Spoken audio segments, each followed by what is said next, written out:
မတရားမှုကြုံပြုမှုတွေကိုအန်တုပြီးငရဲကန်းကနေပြန်လည်လွတ်မြောက်လာခဲ့တဲ့ကိုမြင့်နိုင်ဟာတိုးတက်တဲ့ဘဝကိုပြန်လည်တည်ဆောက်ဖို့အတွက်မွန်ပြည်နယ်မှုလုံမြို့ကနေရန်ကုန်မြို့ကိုရောက်ရှိလာပြီးဖြစ်ပါတယ်။ကိုမြင့်နိုင်ဟာအသက်18နှစ်အရွယ်ကနေအသက်40အထိအင်ဒိုနီးရှားနိုင်ငံကပင်လယ်ပြင်လှိုင်းလေကြားမှာရေလှုပ်သားလုံရင်း23နှစ်ကြာမတရားကြုံပြုခံခဲ့ရပါတယ်။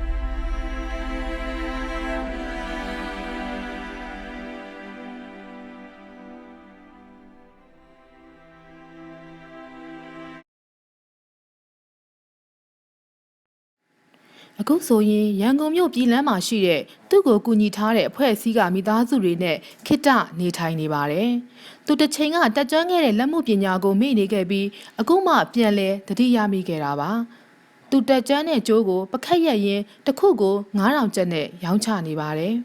။ဒီလိုမျိုးပညာတတ်နေတယ်ပဲဟုတ်လား။အရင်ကထုတ်စားပြီးတော့ဟုတ်လား။လိုက်ရောင်းဟော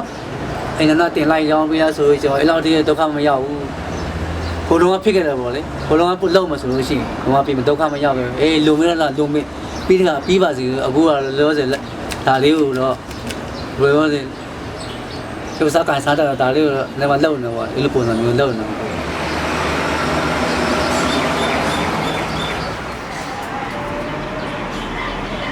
အသက်42နှစ်ရှိပြီဖြစ်တဲ့ကိုမြင့်နိုင်ဟာအင်ဒိုနီးရှားပင်လယ်ပြင်မှာ20ကျော်ကြာခံစားခဲ့ရတဲ့ဒုက္ခတွေကြောင့်စိတ်ဒဏ်ရာခံစားနေရတယ်လို့ရရှိခဲ့တဲ့ပြင်ပဒဏ်ရာတွေကိုလည်းစေကန်းမကြာခဏပြသနေရပါတယ်။သူတက်ကြွခဲ့တဲ့လက်မှုပညာကိုအသုံးမချဘဲပြည်ပမှာအလုပ်လုပ်ဖို့ရွေးချယ်ခဲ့တာကိုနောင်နာရနေပါတယ်။လက်ရှိအချိန်မှာတော့လက်မှုပညာနဲ့ပဲဆက်လက်အသက်မွေးဖို့ဆုံးဖြတ်ထားပါတယ်။ဒီပကတ်လေးပဲကျွန်တော်လုပ်နေလို့ဟုတ်လား။နောက်တနေ့ကြာဆိုလို့ရှိရင်သူ